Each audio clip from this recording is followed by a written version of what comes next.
Halo sahabat sains seru. Pada video kali ini kita akan ngobrolin tentang sesuatu yang jarang banget dibicarain.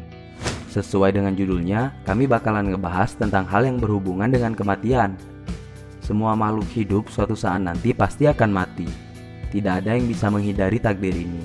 Menurut kepercayaan religius, kematian sendiri diartikan sebagai peralihan manusia menuju ke dunia lain. Sementara secara fisik, kematian merupakan ketidakmampuan tubuh dalam memfungsikan seluruh kegiatannya. Setelah kematian, ada beberapa hal dan perubahan pasti yang akan terjadi pada tubuh kita. Apa saja yang terjadi pada tubuh setelah kematian?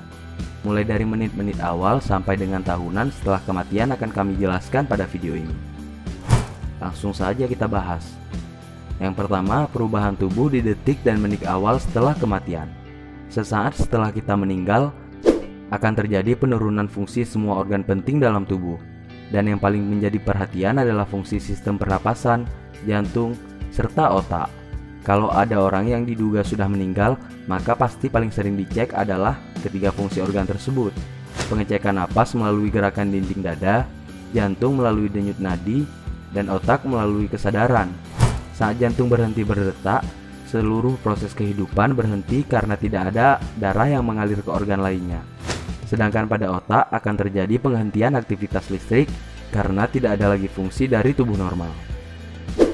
Setelah ketiga organ tersebut dipastikan tidak lagi aktif, maka akan muncul tanda-tanda pasti kematian dalam beberapa jam sampai dengan 1 hari setelah kematian. Tanda pasti yang pertama adalah kemunculan livor mortis atau lebah mayat. Jantung yang telah berhenti membuat darah tidak bergerak dan menumpuk di bagian tubuh terbawah. Darah ini kemudian lama-kelamaan akan merembes dan membentuk warna merah pada kulit luar mayat. Dan livor mortis ini mulai muncul pada 30 menit pertama kematian yang awalnya masih hilang jika ditekan dari luar dan kemudian menetap setelah 24 jam. Tanda pasti lainnya adalah rigor mortis atau kaku mayat. Waktu kita mati, tubuh kan ceritanya masih memiliki cadangan energi yang ada. Nah, cadangan energi ini ternyata masih dipakai oleh otot yang tidak terkoordinasi oleh otak, karena otak tadi tidak lagi bekerja. Pemakaian energi oleh otot ini akan menimbulkan kontraksi atau kekakuan.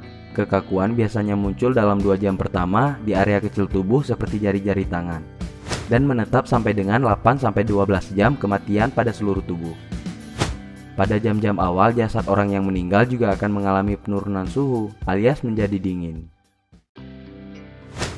Kemudian setelah 1 hari, pada orang yang meninggal, apa yang akan terjadi dengan jasadnya? 24 jam pasca kematian akan muncul tanda-tanda pembusukan. Biasanya pembusukan ini dimulai dari sudut kanan bawah perut atau bagian appendix yang juga sering disebut dengan usus buntu. Kenapa dimulainya dari sana? Karena usus merupakan sumber bakteri terbanyak yang ada di tubuh. Nah, bakteri-bakteri inilah yang kemudian membuat tubuh menjadi busuk dari gas-gas hasil metabolismenya. Tanda pembusukan adalah perubahan warna menjadi kehijauan, biasanya dimulai dari 24 jam awal, dan setelah 36 jam semua area tubuh sudah mulai membusuk. Selanjutnya, setelah beberapa hari sampai minggu setelah meninggal, jasad seseorang akan memproduksi zat pengurai yang disebut kadaverin dan putresin. Kedua zat ini menghasilkan bau busuk yang sangat menyengat.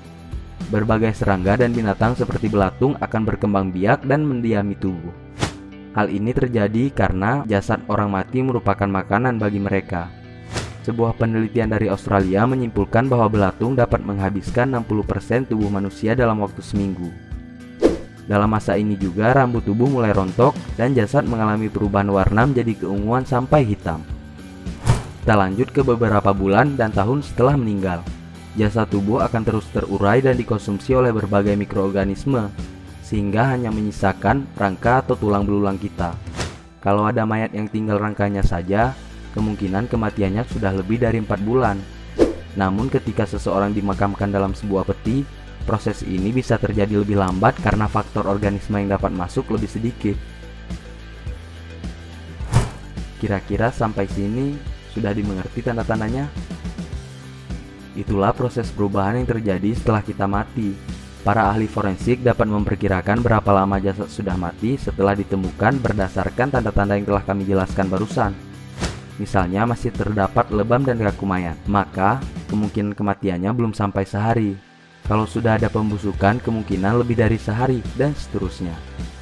Apakah video ini cukup menarik dan menambah wawasan kalian? Jangan lupa berikan pendapat kalian di komentar. Terima kasih loh sudah menonton videonya sampai habis. Buat yang masih gabut nggak ada kerjaan, mungkin kalian tertarik menonton video lain dari kami. Ada beberapa rekomendasi nih buat kamu. Silahkan aja langsung diklik salah satu layar monitor. Sekali lagi terima kasih ya. Sampai jumpa di video berikutnya. Stay safe and stay close.